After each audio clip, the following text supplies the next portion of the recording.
განათლების მინისტრმა იმერეთის რეგიონის საჯარო სკოლების მოსწავლეთა მშობლებთან შეხვედრები გამართა.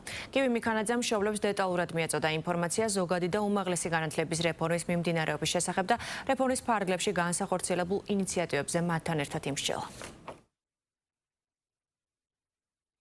Undებით რაოდენ მნიშვნელოვანი არის ეს პირდაპირი უშუალო კომუნიკაცია, როდესაც ძირითად ინფორმაციასთან ერთად არის შესაძლებლობა, რომ დეტალური საკითხები განვიხილოთ, ყველა იმ კითხვაზე გავცეთ პასუხი, რომელიც მშობლებს, განსაკუთრებით აბიტურიენტების მშობლებს აწუხებთ და აინტერესებთ და ამით მათი ინტერესის დავაკმაყოფილოთ და რაც მთავარია, სწორი ინფორმაციის გავრცელებას შეუწყოთ ხელი. მისასალმებელია სამინისტროს ის ინიციატივა, რომ მაქსიმალურად საზოგადოება იყოს ჩართული იმ უმნიშვნელოვანესი რეფორმის ფარგლებში, რომელსაც დღევანდელ დღეს განათლების სამინისტრო ახორციელებს და ვფიქრობ, რომ სწორედ საზოგადოების ესეთი მასიური ჩართულობით მივიღებთ იმ რეფორმას საბოლოოდ შედეგს, რომელიც იქნება პირველ რიგში ჩვენი შვილებისთვის წარმატებული და მთლიანად ქვეყნისთვის. საინტერესო შეხვედრა გამოვიდა, თითქმის 3 საათამდე გაგრძელდა ეს შეხვედრა.